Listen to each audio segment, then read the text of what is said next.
तो hello everyone, welcome to SB course and my name is Swastik Banerjee. और चलिए शुरू करते हैं बिना किसी टेस्ट टेस्ट टेस्ट। हाँ तो ठीक है। तो आज का वीडियो होने वाला है स्ट्रिंग टोकेनाइजर क्लास के ऊपर। और स्ट्रिंग टोकेनाइजर क्लास एक ऐसा क्लास है जिसके थ्रू आप स्ट्रिंग को आप सोच सकते हैं स्ट्रिंग एक बहुत सारे वर्ड्स से मेड अप होता है, बहुत सारे वर्ड्स होते हैं उसके अंदर। तो उसको अलग अलग वर्ड्स में डिवाइड करने का जो तरीका है या फिर यूज़ करने का जो क्लास है उसको कहते हैं स्ट्रिंग टोकेनाइजर क्लास। हम उसको डिवाइड करने के लिए स्ट्रिंग टोकेनाइजर का यूज़ करते हैं और आज उसका इंट्रोडक्शन है। तो आज थोड़ा सा उसके बारे में हम बात करेंगे, उसको देखेंगे क्या होता है। ठीक है, स्ट्रिंग टोकेनाइजर मतलब क्या कि अगर एक स्ट्रिंग है, मान लीजिए मेरा ही नाम है स्वास्तिक, स्वास्तिक, मान लीजिए बैनर्जी है, फिर है इज अ गुड बॉय। बहुत बुरा नहीं हूं मैं, अच्छा ही हूं, तो इसलिए गुड बॉय लिख दिया। ठीक है, तो सोचने वाली बात ये एक ही वर्ड है। ठीक है, मैंने पूरा नहीं लिखा, बट मैं आपको बता रहा हूँ ये। अच्छा, इस तरीके से नहीं लिख सकते है ना, कंप्यूटर इसको ऐसे नहीं देखेगा, कंप्यूटर दो लाइंस देख लेता है, बहुत शैतान है। इसको एक लाइन में लिखते हैं, एक लाइन में लिखते हैं, एक लाइन। यहाँ पे स्वास्तिक मतलब एक वर्ड, मैं पूरा नहीं लिख रहा हूँ। ठीक है, Banerjee is a good boy, full stop. ठीक है, तो ये मान लीजिए एक सेंटेंस है। मैंने स्वास्तिक बैनर्जी पूरा नहीं लिखा है वरना मैं पूरा नहीं लिख सकता। ठीक है, तो आप तो ये समझ लीजिए ये एक वर्ड है, ये दूसरा वाला वर्ड है, ये तीसरा, ये चौथा, ये पांचवा, ये छठा। ठीक है, तो 6 वर्ड्स है total. Swastik Banerjee is a good boy मान लेते हैं। हाँ है थोड़ा सा, थोड़ा। ठीक है ना। तो अगर ये सेंटेंस जो है यूजर अगर इनपुट करता है और आपको आ जाता है कि आपको एक एक जो वर्ड है उसको डिस्प्ले करना है, फॉर एग्जाम्पल, तो क्या होता है कि अगर आप क्या करते हो, आप एक लूप चलाते हो from 0 index to 1 - the length. Total length जो होता है उसका एक माइनस करते हो, क्योंकि लेंथ 1 से काउंट होता है, तो आप एक को सब्ट्रैक्ट करते हो और जो लास्ट इंडेक्स होता है, मान लीजिए वो एल है, वो आपको मिल जाता है।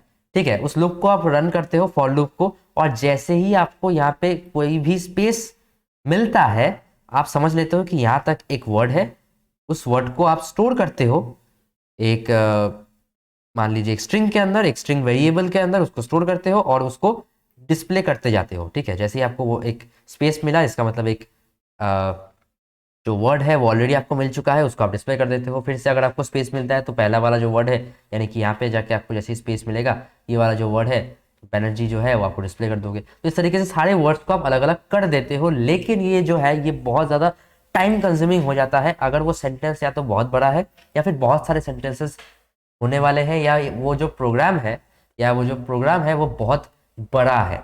ठीक है, तो अगर वो थोड़ा साइज में बड़ा होता है तो थोड़ा वो इनकन्वीनियंट हो जाता है, ज़्यादा आसानी नहीं होती। तो उसको आसान बनाने के लिए जो स्ट्रिंग टोकेनाइजर क्लास है ये आया है, या फिर ये है, इसको हम यूज़ कर सकते हैं। ठीक है, कैसे यूज़ करते हैं? स्ट्रिंग टोकेनाइजर क्लास ये क्लास है।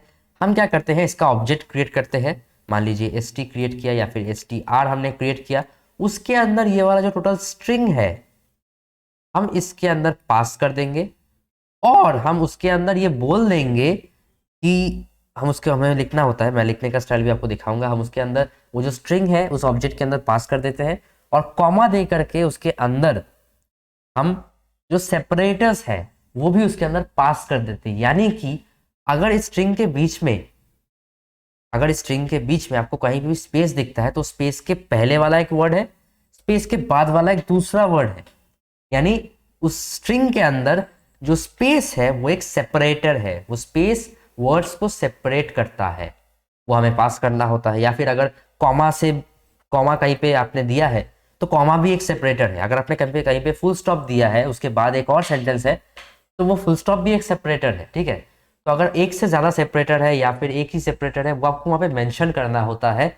अगर आप मेंशन नहीं करते हो तो space as a default separator वो ले लेता है। ठीक है, और करता क्या है, हर एक वर्ड को वो अलग अलग करके सेपरेट कर सकता है। ठीक है, नेक्स्ट टोकन करके, डॉट नेक्स्ट टोकन एक फंक्शन है, डॉट नेक्स्ट टोकन एक फंक्शन है इस क्लास के अंदर, जिसके थ्रू आप क्या कर सकते हो, हर एक वर्ड को सेपरेट कर सकते हो, अलग अलग कर सकते हो। ठीक है, हर एक वर्ड आपके पास अलग अलग टाइम पे आप उसको एक्सेस कर सकते हो। उसके लिए आपको कोई लूप रन करने की ज़रूरत नहीं है, तो वो शॉर्ट हो जाता है, कहीं कहीं ज़्यादा आसान हो जाता है। उसको लिखने का तरीका भी हम देखेंगे, हम एक छोटा सा प्रोग्राम करेंगे थोड़े बहुत कुछ फंक्शंस को लेकर के, ताकि ओवरऑल जो चीज़ है आपको समझ में आए। चलिए देखते हैं। मैं पहले क्या करूँगा, import java डॉट, ये सारी कॉमन चीज़ें हैं, आप इसको स्किप कर सकते हैं, डॉट यूटिल डॉट स्टार क्लास। हम क्या करेंगे, स्ट्रिंग टोकेनाइजर एक कीवर्ड है, शायद वो ना ले, इसको क्या कर देते हैं, टोकेनाइजर, स्ट्रिंग टोकेनाइजर, ठीक है। पब्लिक स्टैटिक होने वाला है वो, static public static void main आ गया। क्या नाम का ऑब्जेक्ट, ये सारी चीज़ें आप स्किप कर दीजिए, टाइम बचाना बहुत ज़रूरी है, मैंने लिखा नहीं पहले से, पता नहीं क्यों, ठीक, you can skip this, better है। System dot out dot print, और मैं क्या कहूँगा, एंटर सेंटेंस। मैं क्या करूँगा, एक सेंटेंस को इनपुट करने के लिए बोलूँगा, उसके लिए ये वाला चाहिए होगा, ये रखते हैं, और स्ट्रिंग से एक वेरिएबल बनाते हैं, मान लीजिए st है, is equals to st dot next line कर देते हैं, तो हमें वो स्ट्रिंग मिल जाएगा। अब करना क्या है, हमें एक, मान लीजिए एक सेंटेंस मिल गया है, हमें क्या करना है, हर एक वर्ड को अलग अलग लाइन में प्रिंट करवाना है। यानी कि अगर यहाँ पे मैंने ये वाला जो है सेंटेंस इनपुट किया है, तो स्वास्तिक एक लाइन में आएगा, बैनर्जी दूसरी लाइन में आएगा, इस दूसरी लाइन में आएगा, ए दूसरी लाइन में आएगा, गुड दूसरी लाइन में, तो इस तरीके से हमें उसको प्रिंट करवाना है, ठीक है। इस चीज़ को थोड़ा सा करके देखते हैं, थोड़े बहुत फंक्शंस के साथ करके देखते हैं, ठीक है। अब क्या करना है, हमें स्ट्रिंग टोकेनाइजर जो क्लास है टोकेनाइजर, उसका ऑब्जेक्ट क्रिएट करना है।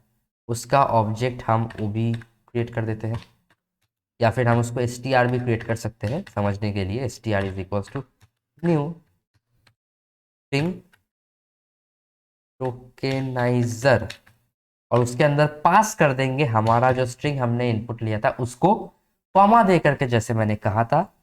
अगर आप कॉमा नहीं देते हो, उसको इस तरीके से पास कर देते हो, तो क्या होता है, यहाँ पे वो स्पेस को as a default separator input ले लेता है।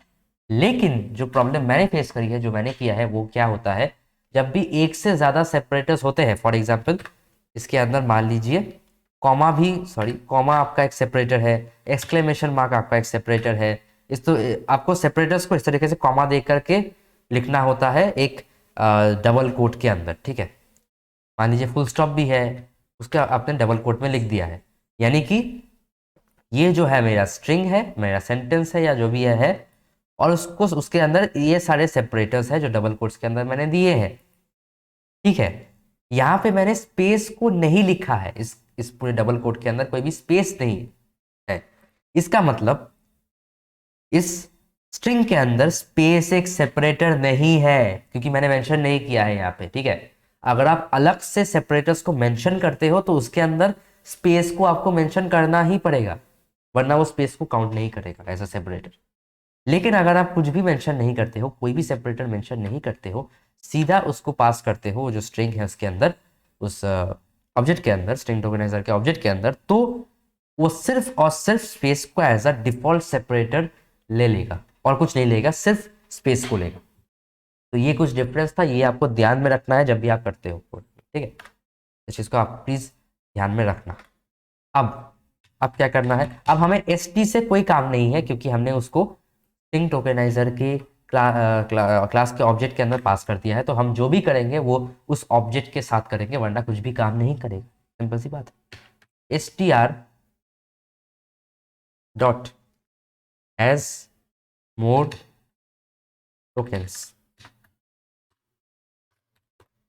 मतलब क्या, str dot has more tokens, मतलब जब तक str यानी कि उस स्ट्रिंग के अंदर जब तक टोकेंस है, यानी कि जब तक वर्ड्स आपको मिल रहा है, तब तक ये जो वाइल लूप है ये रन करेगा। जैसे ही मिलना बंद हो जाएगा, वाइल लूप जो है वो क्लोज हो जाएगा, ठीक है। इसका मतलब ये होता है, ये जो फंक्शन है, ये है डॉट हैज मोड टोकेंस, इसका मतलब ही यही होता है, जब तक इसके अंदर टोकन्स हैं, यानी कि टोकन्स यानी कि वर्ड्स हैं, ठीक है, वर्ड या फिर एक लेटर कुछ भी है, सेपरेटर के थ्रू सेपरेट किया हुआ कुछ भी है, ठीक है, जब तक वो है तब तक ये वाइल लूप रन करेगा, जैसे ही खत्म हो जाएगा वाइल लूप बंद हो जाए, ठीक है। अब यहाँ पे एक और वेरिएबल हम बना सकते हैं, मैं बना लेता हूँ यहाँ पे string w is equals to double quote, initialise कर दिया डबल कोट के अंदर, और w is equals to str dot next token. इसका मतलब क्या है, डॉट नेक्स्ट टोकन, ये नेक्स्ट टोकन ही आपको लिखना पड़ेगा, str डॉट नेक्स्ट टोकन, यानी कि वो जो ऑब्जेक्ट है स्ट्रिंग टोकनाइजर का उसको लिख के डॉट नेक्स्ट टोकन। ये नेक्स्ट टोकन जो फंक्शन है वो क्या करता है, आपको एक टोकन निकाल के देता है, यानी कि एक सिंपल वर्ड निकाल के देता है जो सेपरेटर से सेपरेट किया हुआ है बाकी स्ट्रिंग्स, ठीक है। मतलब यहाँ पे अगर आप स्ट्रिंग को देखोगे तो W का मतलब पहली बार में स्वास्तिक आएगा, उसके अंदर पहली बार स्वास्तिक आएगा, दूसरी बार बैनर्जी आएगा, है ना, क्योंकि ये बैनर्जी जो है ये पूरा जो एक वर्ड है ये बाकी स्ट्रिंग से सेपरेट किया हुआ है स्पेस देकर, यानी कि एक अलग एक टोकन है, ठीक है, तो उसका मतलब वही होता है। अब क्या करना है, मैंने क्या कहा था, उसको सेपरेट मतलब सेपरेटली लाइन वाइज प्रिंट करवा देना है। तो प्रिंट करवाने के लिए हमने सिस्टम ऑर्डर प्रिंट एलन लिख देंगे और W के थ्रू प्रिंट करवा देंगे। तो हर एक बार एक एक टोकन ये निकालता जाएगा, W के अंदर स्टोर कर देगा और W को प्रिंट करवा देगा, as simple as that. Compile करते हैं, कोई एरर नहीं है, इसको रन करके देखते हैं एक बार। मैं इनपुट करूँगा Swastik is a good boy, to stop, Swastik is a good boy. आप देख सकते हैं मैंने यहाँ पे पूरा एक सेंटेंस इनपुट किया है, और ये जो है हर एक एक वर्ड यानी कि हर एक एक टोकन को उसने निकाल करके अलग अलग लाइन में प्रिंट कर दिया है। तो इसी के लिए हम यूज़ करते हैं स्ट्रिंग टोकनाइजर को, हर एक सेंटेंस के जो टोकन्स हैं यानी कि जो वर्ड्स हैं उसको सेपरेट करने के लिए ही काम आता है। तो इसके थ्रू इसको यूज़ करके और भी प्रोग्राम्स हम करेंगे। अभी ये शुरुआत थी, ये इंट्रोडक्शन वीडियो था, तो मैंने इंट्रोडक्शन दिया आपको, ठीक है। आप अपना नाम देकर के भी ट्राई कर सकते हो इस चीज़ को, ज़रूर इसको ट्राई करना, इसके साथ कुछ और भी कर सकते हो तो और भी करना, एक्सपेरिमेंट्स करना, ठीक है, कुछ डिफरेंट तरीके से लिख करके देखना कैसे क्या आउटपुट आ रहा है नहीं आ रहा है, इसको आप तब तक के लिए एक्सप्लोर कीजिए। और मैं और भी बहुत सारे इससे रिलेटेड भी लाता रहूँगा, आपको तो पता ही है मैं लाता रहता हूँ, ठीक है। अगर आपको कुछ भी नया सीखने को मिला है तो please subscribe the channel, and आप कमेंट्स में बताना कैसा लगा आपको, अगर अच्छा नहीं लगा तो भी बताना, अच्छा लगा तो भी बताना, क्या अच्छा लगा, क्या करना चाहिए आपके हिसाब से, ठीक है। तो healthy criticism is always good, always welcome, और बस ऐसे ही खुश रहो, शब्बा खैर।